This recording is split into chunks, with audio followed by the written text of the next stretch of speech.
নমস্কার। Radio Bangla, Bangla digital রেডিওতে আপনাদের স্বাগত। বাংলা সাহিত্যের প্রতি অনুরাগ থেকে জন্ম নেওয়া আমাদের এই প্রচেষ্টার মাত্র কয়েকদিনের পথ চলা, কিন্তু এর মধ্যেই আমরা কুড়িয়ে নিয়েছি অনেকটা ভালোবাসা, পাশে পেয়েছি নতুন বন্ধুদের। আপনারাও যদি আমাদের কাজ শুনে সেটা ভালোবেসে থাকেন, বন্ধুদের সাথে ভাগ করে নিন। আপনাদের জন্যই তো এত কিছু। আর হ্যাঁ, যদি আর্থিকভাবে সাহায্য করতে চান, তারও ঠিকানা রইল ডেসক্রিপশনের একদম শেষে। ওসব কচকচানি বাদ দিন তো। বলছি শুনুন না, প্রেম করেছেন কোনোদিন? অমনি না তো, ঘাড় নেড়ে বাজে কথাটা বলে দিলেন। আচ্ছা, তাহলে ওই টিউশন ব্যাচের আর চোখে তাকানো, গলাটা একবার শুনতে পেতেই ফোন করে কেটে দেওয়া, আর সরস্বতী পুজোর হলুদ ড্রেস, ওসব এমনিই বলছেন? তা বেশ। সিঞ্চন কিন্তু হঠাৎ একদিন অফিস ফেরতা প্রেমে পড়েছে, আর প্রেমিকার নামটা ধরে ফেলেছেন নিশ্চয়ই। কিন্তু সেই প্রেমের পরিণতি কি হলো হোরাশিও? জানতে হলে শুনতে থাকুন শনিবারের সাইফাইতে প্রচেত গুপ্তর গল্প কৃষ্ণচূড়া। কি বলছেন? তাহলে কল্পবিজ্ঞানটা কোথায়? আহা, আগে পুরো গল্পটা শুনে তো নিন।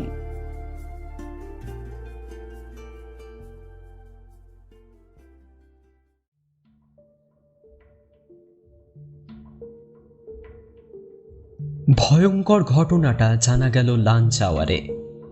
অতি ব্যস্ততার মধ্যেও ইনস্টিটিউটের সকলেই কম বেশি খাওয়ার পাটটা চুকিয়ে ফেলেছেন, কিন্তু ডিরেক্টর মণিময় সামন্ত লাঞ্চ প্রত্যাখ্যান করেছেন। শুধু এক বাটি টক দই নিয়েছেন তিনি, তবে সেটাও খাচ্ছেন না। টেনশন হচ্ছে, ভয়ঙ্কর টেনশন।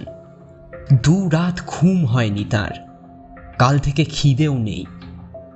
মণিময় সামন্ত রোবোটিক্স বিষয়ে একজন পণ্ডিত। রোবট বিজ্ঞানে তার খ্যাতি বিশ্বজোড়া। তার ZMP টেকনিকের ওপর কিছু গুরুত্বপূর্ণ কাজ রয়েছে। ZMP টেকনিক দিয়ে তিনি রোবটের চলাফেরার বিষয়টা নির্দিষ্ট করেছিলেন। হাঁটা চলা, লাফানো, এমনকি সাঁতার পর্যন্ত। Monimoy Samanta actuator, motor, hydraulic system, electric সার্কিটের অদল বদল ঘটিয়ে মানুষের চেহারার রোবটকে হাই তুলিয়েছেন। দেখিয়েছেন ভিতরের শক্তি কমে এলে রোবট হাই তুলে বুঝিয়ে দিতে পারবে। এই কাজ নিয়ে প্রচণ্ড হইচই হয়েছিল। এমন মানুষের টেনশন করা মানায় না। মণিময় সামন্ত নিজেও সেটা বোঝেন। নিজের ওপর রাগও হচ্ছে। মনে হচ্ছে ভালোই তো ছিলেন লেখাপড়া নিয়ে, কেন যে মুহূর্তে এত বড় একটা গবেষণা কেন্দ্রের ডিরেক্টর হতে গেলেন। মণিময় সিদ্ধান্ত নিয়েছেন সামনের এক্সিবিশনটা পার করেই তিনি ডিরেক্টরের পদ থেকে ইস্তফা দেবেন। এত ঝামেলা নেবেন না। রোবট নিয়ে কাজ করলেও তিনি তো আর রোবট নন, মানুষ। 3 দিন পর এই ইনস্টিটিউটে যে এক্সিবিশনটা হতে চলেছে, তার উপর অনেক কিছু নির্ভর করছে। প্রতিষ্ঠানের মান সম্মান তো বটেই, এমনকি টাকা পয়সাও। সব কিছু ঠিক মতো হলে আগামী কয়েক বছর আর ফান্ডিং নিয়ে কোনো চিন্তা ভাবনাই করতে হবে না। অনেক ভাবনা চিন্তা আর পরিশ্রম করে এই রোবটগুলো তৈরি হয়েছে। অতিথিরা আসছেন পৃথিবীর বিভিন্ন দেশ থেকে। তার মধ্যে রোবোটিক্সের ছাত্রছাত্রী, বিজ্ঞানীরা যেমন আছেন, তেমনি নামি দামি কোম্পানির প্রতিনিধিরাও থাকছেন। রোবট পছন্দ হলে অর্ডার পাওয়া যাবে। যারা রোবট অর্ডার দেবেন না, তারা সার্কিট, ডায়াগ্রাম বা সফটওয়্যার কিনে নিয়ে যাবেন অন্তত। ঠিক এই সময় মণিময় সামন্তের কাছে সেই ভয়ঙ্কর খবরটা এলো। ইন্টারকমে খবরটা দিলেন ডক্টর সুফল সরকার। খবর শোনার পর কয়েক মুহূর্তের জন্য তার যাবতীয় বোধ বুদ্ধি যেন লোপ পেয়ে গেল। মাথাটা ফাঁকা ফাঁকা লাগছে, হঠাৎ খুব খিদে পাচ্ছে। মণিময় 1 চামচ দই তুলে মুখে দিলেন। অতিরিক্ত টেনশনের ওপর টেনশন চাপলে কি এরকমই হয়? পালিয়ে যাওয়া খিদে ফিরে আসে? ঘটনাটা এরকম। নিজের ঘরে লাঞ্চের অর্ডার দিয়ে ডক্টর সুফল সরকারের ল্যাবরেটরিতে তিনি ঢুকেছিলেন। কদিন থেকেই R3 মডেলে একটা সেন্সরের কিছু গোলমাল চলছে। ফলে R3 অ্যালজেব্রা, জিওমেট্রি বা ক্যালকুলাসের জটিল ফর্মুলা ঝরঝর করে বলে দিতে পারছে, কিন্তু সহজ যোগ বিয়োগে হোঁচট খাচ্ছে।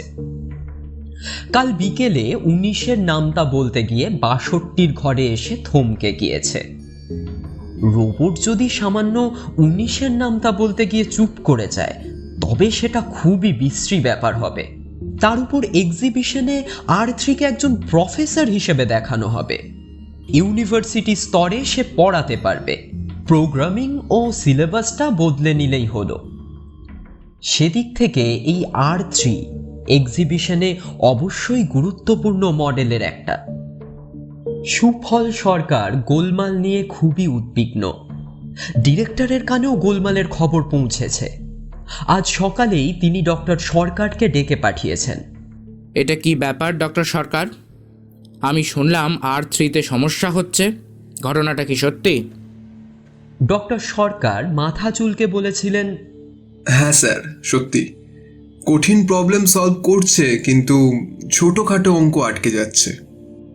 মণিময় বিরক্ত গলায় বলেছিলেন, 3 দিন বাদে প্রোগ্রাম, কাল রাতে গেস্টরা আসতে শুরু করবেন। লাস্ট মোমেন্টে এ ধরনের গোলমাল কি করে হয়? সেটা বুঝতে পারছি না, তবে ধরে ফেলার চেষ্টা করছি। মণিময় সামন্ত এই কথায় আশ্বস্ত হলেন না। মাথা নেড়ে বললেন, ভেরি ব্যাড ডক্টর সরকার, ভেরি ব্যাড। এতদিন ধরে আমরা প্রিপারেশন নিয়েছি, তারপর যদি এরকম হয়। আচ্ছা, বাকিগুলোর খবর কি? সেগুলো গোলমাল শুরু করেছে নাকি? না না স্যার, বাকি মডেলগুলো একেবারে পারফেক্ট। X5 এর হাইড্রোলিক পিস্টনে একটা সমস্যা ছিল, মডেল ঘাড় গোনানোর বেলায় একটা এক্সট্রা জাগ পাচ্ছিল। ডক্টর ভাদুড়ি কালই রিপেয়ার করে ফেলেছেন। মণিময় ভ্রু কুঁচকে বললেন, ওর ফাংশনটা কি যেন? খেলার সঙ্গী হওয়া। ধরুন, মর্নিং ওয়াকের সময় পাশে পাশে হাঁটলো বা জগিং করলো, কিছু গেমে পার্টনারও হতে পারবে। এবার মণিময় সামন্ত চোখ থেকে চশমা খুললেন। তারপর বললেন, ও হ্যাঁ হ্যাঁ, মনে পড়েছে। খেলার মধ্যে আপনারা কি ওই ব্যাডমিন্টন আর পোলোটা রাখতে পেরেছেন? আমি কিন্তু বলে দিয়েছিলাম, বাইরে পোলোটা খুব পপুলার গেম, আবার ব্যাডমিন্টনটা না থাকলে মেয়েরা এ ব্যাপারে ইন্টারেস্ট পাবে না। আর N2, তার খবর কি? সেও আবার গড়বড় করছে না তো? N2-কে ডোমেস্টিক হেল্পার হিসেবে রেডি করা হয়েছে। রান্না থেকে শুরু করে গেস্ট অ্যাটেন্ড পর্যন্ত সব কিছুই করতে পারবে। মণিময় সামন্ত ফোঁস করে একটা নিঃশ্বাস নিয়ে বললেন, করলেই ভালো। আচ্ছা ডক্টর সরকার, এই ম্যানেজার মডেলটার কোডটা কি?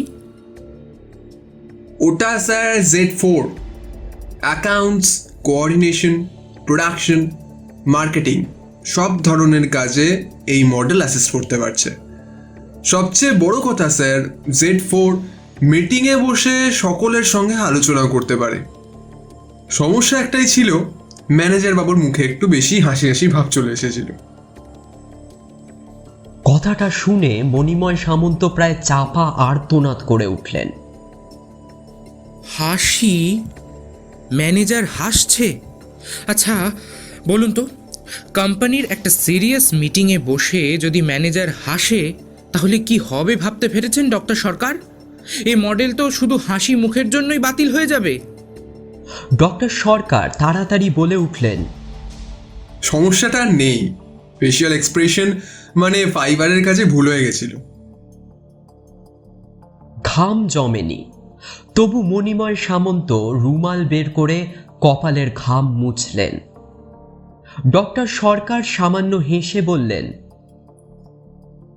এতটা চিন্তা করবেন না স্যার, এক্সিবিশন সেমিনার সবই খুব ভালো হবে। M5 এবং K6 তো দারুণ মডেল। আপনি তো জানেনই sir, K6 is a really brilliant job. Doctor Shakuntala Mitra নিখুঁতভাবে মেয়েটিকে বানিয়েছেন। এখন নিখুঁত বলছেন, কাল হয়তো ডক্টর মিত্র এসে বলবেন যে মডেলে খুঁত পাওয়া গেছে, সোলোনয়েড গোলমাল হয়েছে, বা ওই মেয়ে ঘন ঘন হাঁটছে।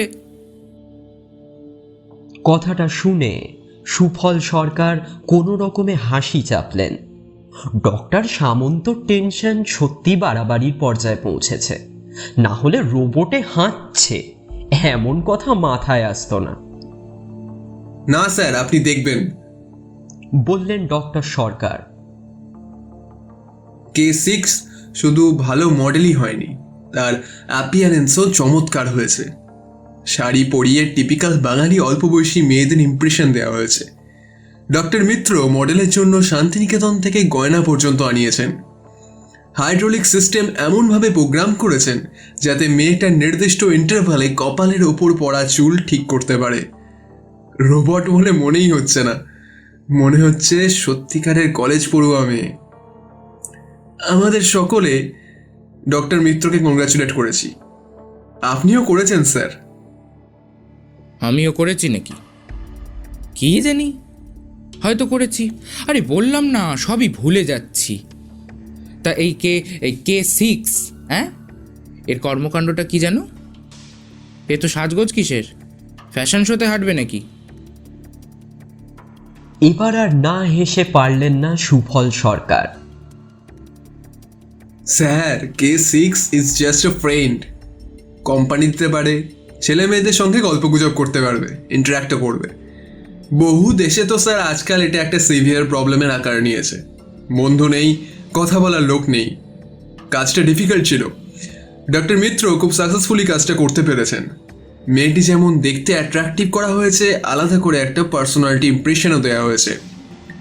সবচেয়ে ইন্টারেস্টিং ব্যাপার হলো, অন্য কোথাও মডেলের নাম না থাকলেও K6 এর একটা নাম দেওয়া হয়েছে। নাম? রোবটের আবার নাম? হ্যাঁ স্যার, ডক্টর শকুন্তলা মিত্রই নামটা দিয়েছেন, বাঙালি নাম। মডেলকে ল্যাবরেটরিতে কৃষ্ণচূড়া বলে ডাকা হচ্ছে। ডক্টর সরকার চলে যাওয়ার পর মণিময় সামন্ত ভাবলেন মডেলদের ক্যাটালগে আরও একবার চোখ বুলিয়ে নেবেন। আসলে বিষয়টি এতটা গুলিয়ে ফেলা উচিত হচ্ছে না। টেবিলে ছড়ানো কাগজ হাতড়েও তিনি ক্যাটালগটা খুঁজে পেলেন না। ল্যাপটপে হাত দিলেই পাওয়া যাবে, কিন্তু হাত দিতে ইচ্ছে করছে না তার। এমন সময় টক দইয়ের বাটি এলো। সেই বাটি রেখে চুপ করে বসে রইলেন। আর তখনই ডক্টর সরকার খবরটা দিলেন।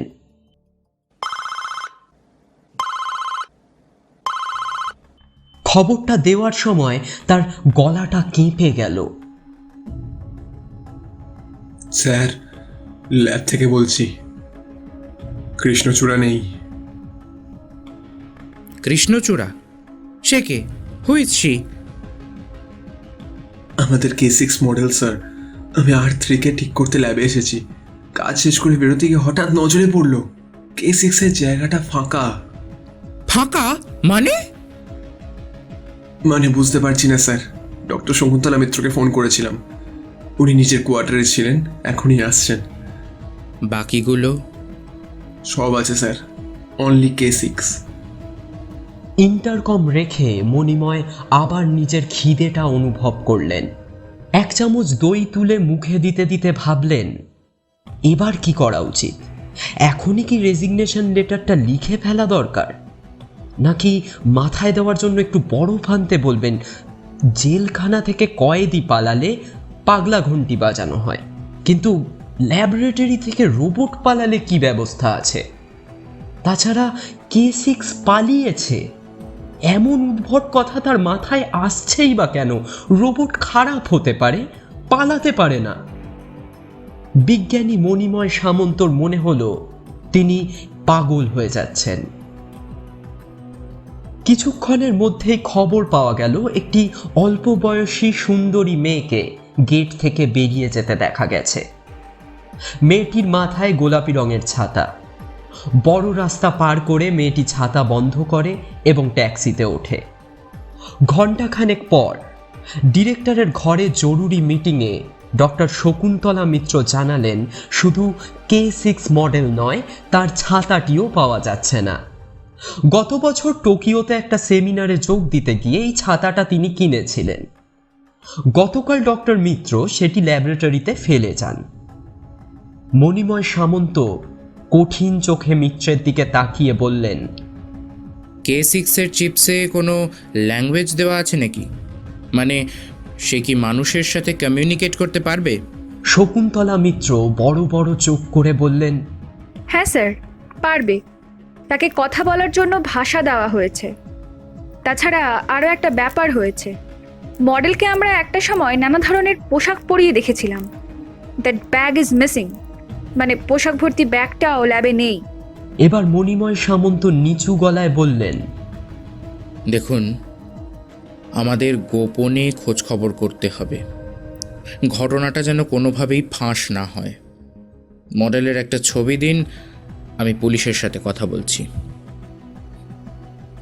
পুলিশকে খবর দেওয়া হলো, কিন্তু ফটো দেওয়া হলো না, কারণ K6-এর কোনো ফটো নেই, শুধু একটা সার্কিট ডায়াগ্রাম আছে।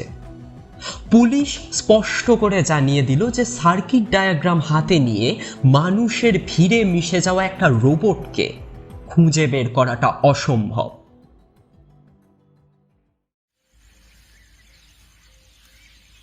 তিন মাস পরের এক সকাল।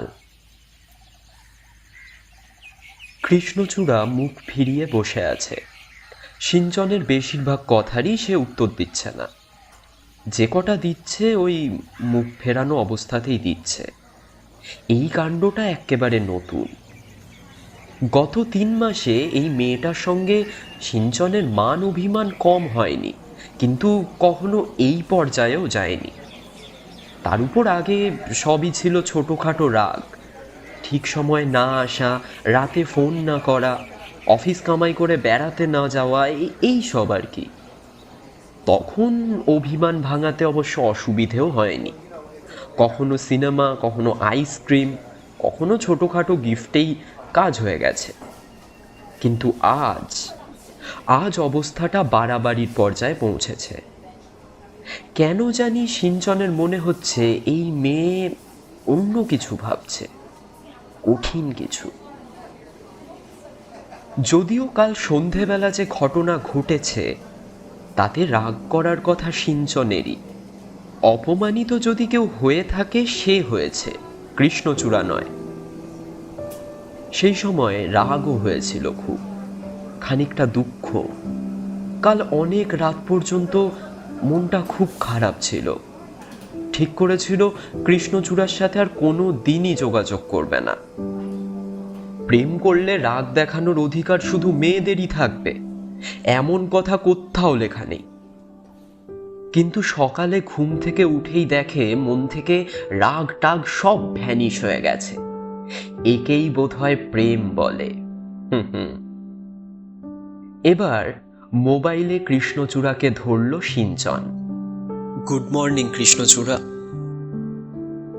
থমথমে গলায় বলেছে কৃষ্ণচূড়া। Good morning. সিঞ্চন এবার গলায় কিছুটা ঠাট্টার ভাব এনে বলল, বাবা, গলা শুনে তো মনে হচ্ছে এখনো খেপচুরিয়াস। নিজে কাণ্ডটা বাঁধিয়ে নিজেই রেগে গেলে, হ্যাঁ?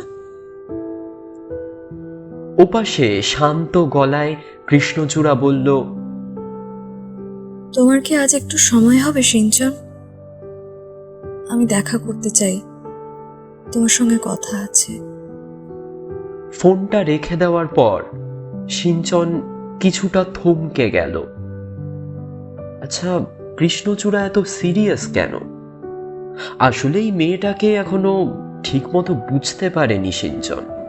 ঠিকমতো বোঝার পক্ষে 3 মাস যদিও খুবই সামান্য সময়, তবুও হাসি খুশি সরল মেয়েটা সামান্য কারণে। বেশ কিছুটা সময় হলো এই কফি শপে কৃষ্ণচূড়াকে নিয়ে ঢুকেছে সিঞ্চন। কাপুচিনো কৃষ্ণচূড়ার ফেভারিট, যদিও সিঞ্চনের জঘন্য লাগে। তবে আজ আজ সে এমন হাসি মুখ করেই কফিটা খাচ্ছে যে মনে হচ্ছে এমন অপূর্ব জিনিস সে আগে কখনো খায়নি। কিন্তু কৃষ্ণচূড়া সে কিন্তু এটা লক্ষ্যই করছে না। মেয়েটা গভীরভাবে কিছু একটা ভাবছে। সিঞ্চন এবার নরম গলায় বলল, দেখো কৃষ্ণচূড়া, তুমি কিন্তু বেশি রাগ করছো।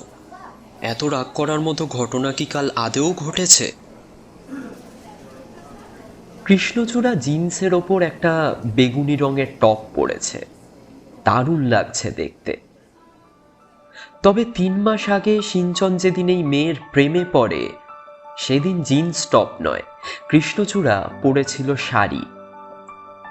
সেদিন অফিস থেকে বেরোতে বেশ রাত হয়ে গেছিল সিঞ্চনের।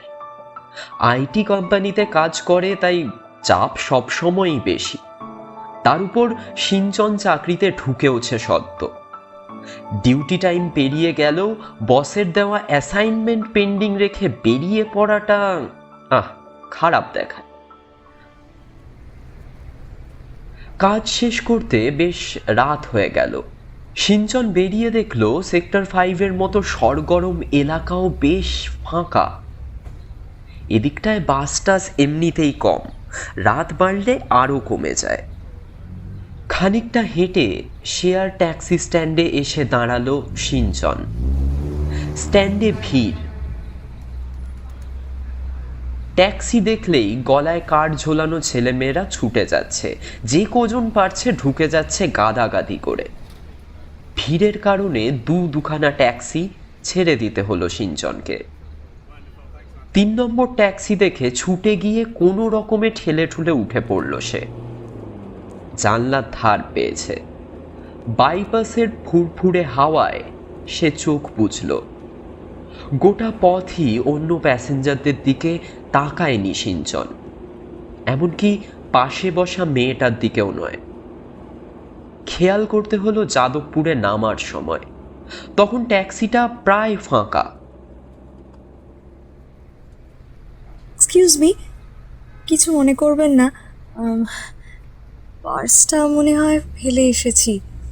Can you help me? নিচু গলার মিষ্টি নারীকণ্ঠ শুনে চমকে ফিরে তাকায় সিঞ্চন। বাইপাসের অন্ধকারে মেয়েটার মুখ ভালো করে দেখতে না পেলেও গলার স্বরে তার কাঁচুমাচু ভাবটা বুঝতে পারে মেয়েটা সত্যি বিপদে পড়েছে। মেয়েটি শাড়ি পরে আছে। আজকাল কলকাতায় শাড়ি পরা কম বয়সী বাঙালি মেয়ে চট করে চোখে পড়ে না। বিশেষত এই সেক্টর 5-এ যাতায়াত করে এমন মেয়ে তো নয়। দাঁড়িয়ে পড়ে সিঞ্চন। মেয়েটি কাতর গলায় আবার বলে,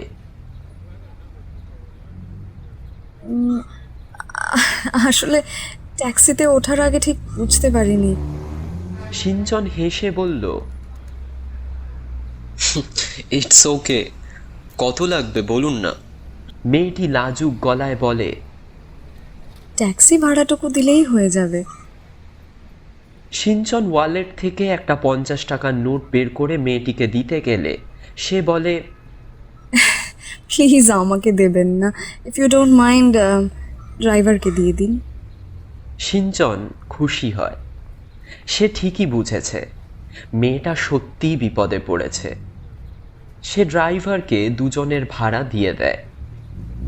মেয়েটা গাড়ির জানলা দিয়ে মুখ বাড়িয়ে বলে, thank you very much, good night. ট্যাক্সিটা আবার স্টার্ট দেওয়ার আগেই উল্টো দিকের একটা গাড়ির হেডলাইটে চকিতের জন্য মেয়েটার মুখ দেখতে পায় সিঞ্চন। ভাষা ভাষা সুন্দর দুটো চোখে কৃতজ্ঞতা মাখিয়ে মেয়েটা ওর দিকেই তাকিয়ে আছে।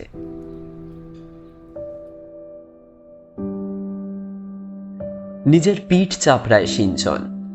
ঠিকানা বা মোবাইল নাম্বার দিলে এই অপূর্ব দৃষ্টি থেকে সে অবশ্যই বঞ্চিত হতো। মেয়েরা খুব বুদ্ধিমতী হয়। ফোন নাম্বার দিলে হয় ভাবতো কিপটে, নয় ভাবতো অন্য কোনো মতলব আছে।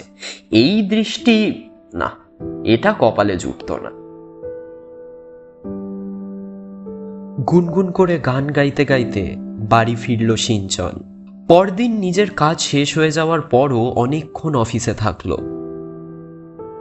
রাত করে বেরোলো আগের দিনের সময় হিসেব করে। ভেবেছিল হিসেবে ভুল হবে, কিন্তু সেটা হলো না। জীবনের বোধহয় এটাই নিয়ম। খানিকটা যাওয়ার পরই সে দেখতে পেল সেই মেয়েটা ট্যাক্সি স্ট্যান্ডে দাঁড়িয়ে আছে। স্ট্যান্ডের ঝলমলে আলোয় তাকে আরো ঝলমলে লাগছে। দূর থেকে সিঞ্চনকে দেখতে পেয়ে নিজেই হাসি মুখে এগিয়ে এলো। সে যথেষ্ট স্মার্ট, মেয়েদের ব্যাপারে ওস্তাদ না হলেও ঘাবড়ে যাওয়ার মতো ছেলে সে নয়। কিন্তু সেদিন যেন অন্য রকম হলো। মনে হলো এই মেয়েটা তার কাছে শুধু একজন মেয়েই নয়, তার থেকে আরো বেশি কিছু। নার্ভাসলি হেসে সিঞ্চন বলল, আরে আপনি জানলেন কি করে আমি এখানে আসব? আমি অনেক কিছুই জানতে পারি। হাসি মুখে বলেছিল কৃষ্ণচূড়া। তাই বুঝি? আর কি কি জেনেছেন? কৃষ্ণচূড়া মিটিমিটি হেসে বলল, জেনেছি আপনি একজন নাইস পারসন, সুন্দর মানুষ। সিঞ্চন হেসে বলল, বাবা, মাত্র 20 টাকার জন্য নাইস পার্সন জেনে গেলেন? বেশ। 20 টাকা তো অনেক, 2 টাকার জন্য বোঝা যায়। মানুষ চিনতে আমার ভুল হয় না, আমার সেন্সারগুলো খুব পাওয়ারফুল। ভ্রু তুলল সিঞ্চন। মেয়েটা শুধু সুন্দরী নয়, মজারও। কিছু না, ওসব বাদ দিন। ট্যাক্সি ধরবেন না আমার সঙ্গে 1 কাপ কফি খাবেন? অবশ্য যদি আপনার হাতে সময় থাকে। টাকা ফিরিয়ে আপনাকে হার্ট করতে চাই না। Can you give me the chance? কৃতজ্ঞতা জানানোর একটা সুযোগ। অন্যদিন হলে এই রাতে কফি খাওয়ার কথা কল্পনাও করতে পারতো না সিঞ্চন, কিন্তু সেদিন তার মনে হলো 1 কাপ কেন, এই মেয়ে চাইলে সে 10 কাপও কফি খেয়ে ফেলবে। চলুন কফি খাওয়া যাক। আচ্ছা, ইফ ইউ ডোন্ট মাইন্ড, আপনার নামটা জানতে পারি? কৃষ্ণচূড়া। বাহ, খুব সুন্দর তো নামটা। কৃষ্ণচূড়া হেসে বলল, আরো একটা নাম আছে, সেটা কিন্তু তত সুন্দর নয়। ডাক নাম? না, কোড নেম। শুনতে চাইবেন না? সিঞ্চন বলল, আপনি কিন্তু চমৎকার হেয়ালি করতে পারেন কৃষ্ণচূড়া, একদম পাজেলের মতো। আমি পাজলও ভাঙতে পারি। সিঞ্চনের মনে হলো এই সেই মেয়ে যার জন্য 24টা বছর ধরেও অপেক্ষা করছে। সিঞ্চন প্রেমে পড়ে গেল। কিন্তু সেই কৃষ্ণচূড়া যে একটা ছোট্ট বিষয় নিয়ে এমন বাড়াবাড়ি করবে সেটাও জানতো না। সিঞ্চনের এবার বেশ বিরক্ত লাগছে, তবু নিজেকে সামলেই রাখলো। হালকা গলায় বলল, ঠিক আছে, অনেক রাগ হয়েছে, এবার মুখটা ঘোরাও তো। তোমার সুন্দর মুখটা অনেকক্ষণ দেখতে পাচ্ছি না কিন্তু। কৃষ্ণচূড়া মুখ না ঘুরিয়েই বলল, দেখার দরকার নেই। সিঞ্চন একটু হেসে বলল, ঠিক আছে, দেখবো না। এই আমি চোখ বুঝলাম, এবার তো ফেরাবে। মুখটা না ফিরিয়েই কৃষ্ণচূড়া থমথমে গলায় বলল, কালকের ঘটনা আমি ভুলতে পারছি না। সিঞ্চন এবার আর নিজেকে সামলাতে পারল না, কাঁধ ঝাঁকিয়ে বলল, কি ছেলে মানুষের মতো কথা বলছো বলো তো কৃষ্ণচূড়া? আমি কিছু করিনি, যা করার সেটা তো তুমিই করলে। কিছু না বলে দুম করে বেরিয়ে গেলে। আচ্ছা আচ্ছা, আমি কি তোমাকে জোর জবরদস্তি করেছি, বাধ্য করেছি? তোমার ইচ্ছে নেই বুঝতে পেরেই আমি থেমে গিয়েছিলাম, আমি তো আর প্রসিড করিনি। কৃষ্ণচূড়া এবার মুখ ফেরালো। সিঞ্চনের মনে হলো তাকে আজ সবচেয়ে বেশি সুন্দর লাগছে। বিষণ্ণ হলে কি সব মানুষকেই বেশি সুন্দর লাগে? কৃষ্ণচূড়া চোখটা নামিয়ে খানিকটা অন্যমনস্ক গলায় বলল, প্রসিড করলে তোমারই সমস্যা হতো সিঞ্চন। কি যা তা বলছো কৃষ্ণচূড়া, আজকালকার দিনে এটা কোনো ব্যাপার না। তুমি তো দেখছি ঠাকুমা দিদিমাদের আমলে পড়ে আছো। কৃষ্ণচূড়া শুকনো হাসল। চোখ মুখের মতো তার দাঁতের সেটিংও চমৎকার। শুধু মুক্তোর মতো ঝকঝকে নয়, মনে হয় কেউ যেন মেপে মেপে বসিয়ে দিয়েছে। তুমি বুঝতে পারছো না সিঞ্চন, বুঝতে পারবেও না। থাক, আমারও তো বুঝে কাজ নেই। কালকে দিনটা আবার মাথা থেকে ঝেড়ে ফেলো তো দেখি। কাম অন কৃষ্ণচূড়া, এই শোনো না, আজ আর অফিসে যাব না ঠিক করেছি। চলো চলো টুক করে কোথাও একটা ঘুরে আসি। এই শোনো না, গঙ্গায় যাবে? নৌকায় চাপবো। কৃষ্ণচূড়া নৌকা চড়ার প্রস্তাব শুনল বলে মনে হলো না। একই রকম বিষণ্ণ গলায় বলল, তুমি বুঝতে না পারলেও আমি বুঝতে পারছি, কালকের পর থেকেই বুঝতে পারছি। আমি তোমাকে ঠকাতে পারবো না সিঞ্চন। গত 3 মাসে আমি তোমার সঙ্গে বড্ড ইনভলভড হয়ে পড়েছিলাম। এটা উচিত হয়নি। কপালের উপর এসে পড়া চুল সরালো কৃষ্ণচূড়া। সিঞ্চন লক্ষ্য করেছে এই কাজটা ও মাঝে মধ্যেই করে, কপাল থেকে চুলটা সরায়। এই সময়টাতে ওকে দারুণ লাগে। শরীরে কেমন একটা শিরশিরানি হয়, ইচ্ছে করে ঝাঁপিয়ে পড়ে আদর করি। সত্যি কথা বলতে কি, গতকালের ঘটনাটাও ওরকমই ছিল। আগে থেকে কোনো পরিকল্পনা ছিল না। গত মাসে তার বস অর্থাৎ সৌম্যদা একটা কোয়ার্টার পেয়েছে। রুবি পার্কের কাছে চমৎকার জায়গা, 3rd ফ্লোরে 2টো বড় বড় ঘর। দক্ষিণের জানলাটা খুলে দিলেই মস্ত একটা লেক।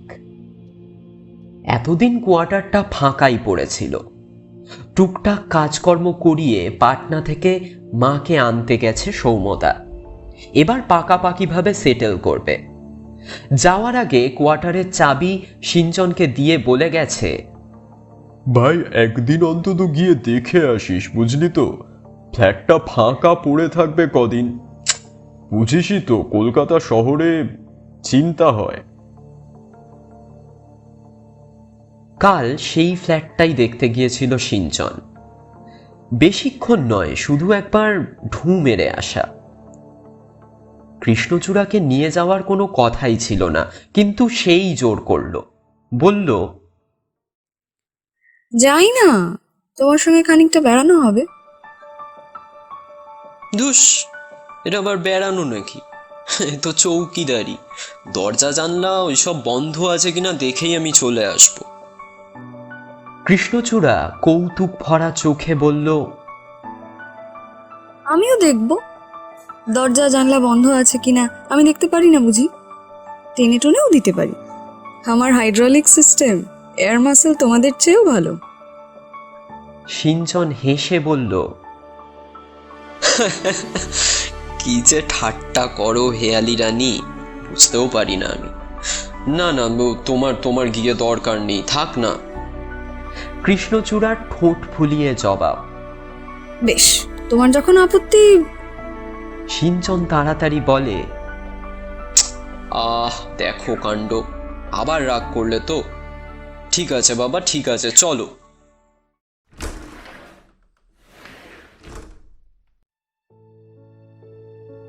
জানলা বন্ধ কিনা দেখার বদলে ঘরে ঢুকে বেডরুমের জানলা খুলে দিল সিঞ্চন। লেকের বাতাস হু হু করে ঘরে ঢুকে পড়ল।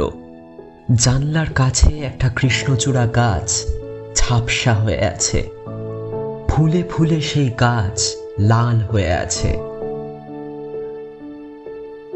এই এলোমেলো হাওয়া চুলগুলো এলোমেলো করে দেয় কৃষ্ণচূড়ার। এরপর আর সিঞ্চন নিজেকে সামলাতে পারে না। সে এগিয়ে এসে কৃষ্ণচূড়ার 2টো গাল দুহাতে আলতো করে ধরে, ঠোঁট নামিয়ে দেয় মুখের উপর। কৃষ্ণচূড়া দ্রুত সরে যেতে চেষ্টা করে, পারে না। সিঞ্চন তার ঠোঁট ঘষতে থাকে কৃষ্ণচূড়ার চোখের পাতায়, কপালে, কানের লতিতে। কৃষ্ণচূড়া বাধা দিতে থাকে, মুখ দিয়ে অস্ফুট আওয়াজ বের হয় ওর। হাত দিয়ে ঠেলে সরিয়ে দিতে চেষ্টা করে সিঞ্চনের মুখ। ততক্ষণে সিঞ্চন তার একটা হাত নামিয়ে এনেছে ওর বুকের ওপর। আঙুলগুলো নড়তে থাকে গভীর আদরে।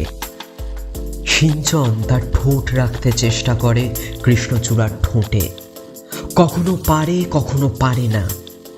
একটা হাত ঘাড়ের পেছনে ধরে অন্য হাতে কৃষ্ণচূড়ার টপের বোতাম খুঁজতে থাকে পাগলের মতো, আর গাঢ় গলায় ফিস ফিস করে ওর নাম উচ্চারণ করতে থাকে। এবার ছিটকে সরে আসে কৃষ্ণচূড়া। সিঞ্চন অবাক হয়। কৃষ্ণচূড়া দ্রুত হাতে অবিন্যস্ত জামা ঠিক করতে করতে বলে, আমি আমি চলে যাব। মানে কি হলো? অবাক হয়ে জিজ্ঞেস করে সিঞ্চন। কিছু হয়নি, আমি আমি চলে যাব। I am sorry, কৃষ্ণচূড়া. Calm down. Please calm down. It's okay. I am sorry. বলছি তো আমার ভুল হয়েছে। কৃষ্ণচূড়া আর উত্তর দেয় না।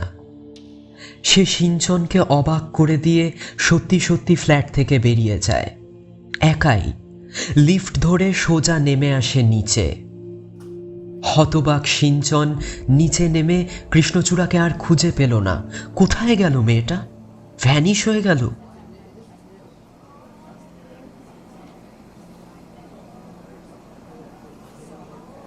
এরপরও রাগ করবে না সিঞ্চন? প্রেমিকাকে একটা চুমু খাওয়ার অধিকারও কি তার নেই? শারীরিক আদর বা জামা খোলার চেষ্টাটা না হয় একটু বেশি হয়ে গেছে, কিন্তু ওরকম সব সময় কি সব কিছু হিসেব করে করা যায়? এর মধ্যে বোঝাবুঝির কি আছে? সে কফির মগ সরিয়ে রেখে বলল, দেখো, তুমি কি বলতে চাইছো আমি ঠিক বুঝতে পারছি না কৃষ্ণচূড়া। যদি মনে করো আমি বাড়াবাড়ি কিছু করেছি, আমি আবার বলছি, I am sorry, I am extremely sorry. কৃষ্ণচূড়া সিঞ্চনের চোখের ওপর চোখ রাখল, নরমভাবে একটু হাসল। সেই হাসিতে আনন্দ নেই। বলল,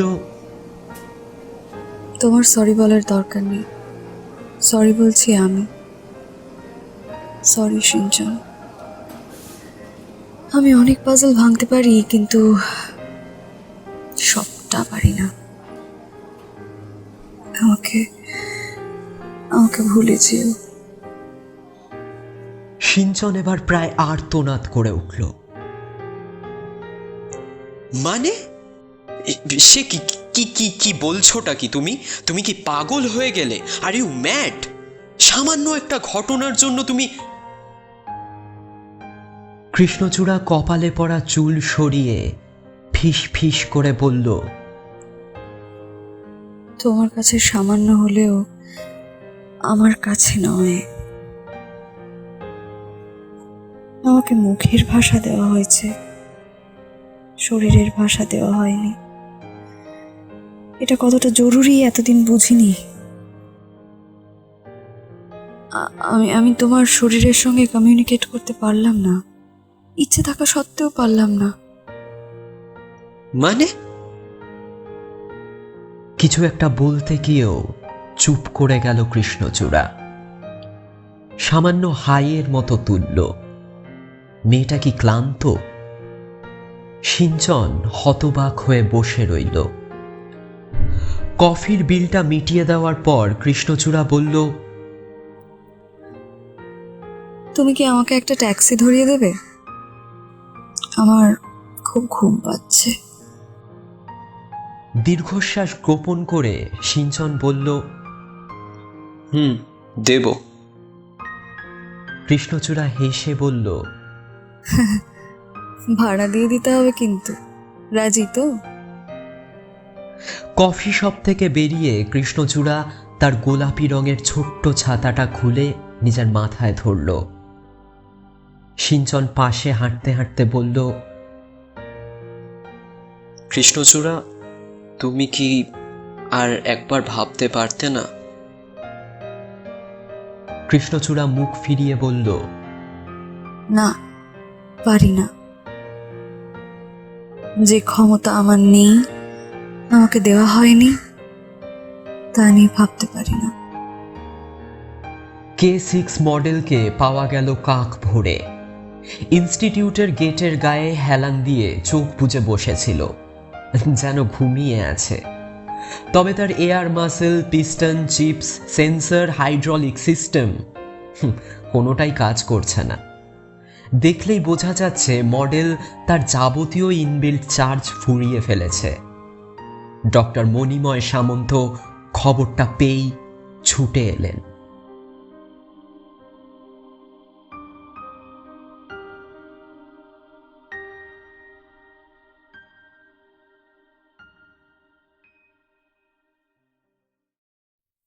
শনিবারের সাইফাইতে শুনলেন কৃষ্ণচূড়া। গল্পটা ভালো লেগে থাকলে একটা লাইক করে দেবেন প্লিজ। গল্প রচনায় প্রচেত গুপ্ত, শব্দ প্রক্ষেপণ ও পরিকল্পনায় প্রয়াস নাথ, পোস্টার ডিজাইনিং সৌরেন্দ্রনাথ কুণ্ডু, মণিময় সামন্তের ভূমিকায় সত্যব্রত দে, ডক্টর সুফল সরকারের ভূমিকায় নীল মুখার্জি, ডক্টর শকুন্তলা মিত্রের ভূমিকায় অর্পিতা শর্মা, কৃষ্ণচূড়ার ভূমিকায় অরুণিমা মহাপাত্র, সিঞ্চন ও সৌম্যর ভূমিকায় এবং গল্প পাঠে আমি অনুভব। আবার দেখা হবে নতুন একটা গল্প নিয়ে। ততদিন বাংলা সাহিত্যে থাকবেন, আর হ্যাঁ, ভালো থাকবেন।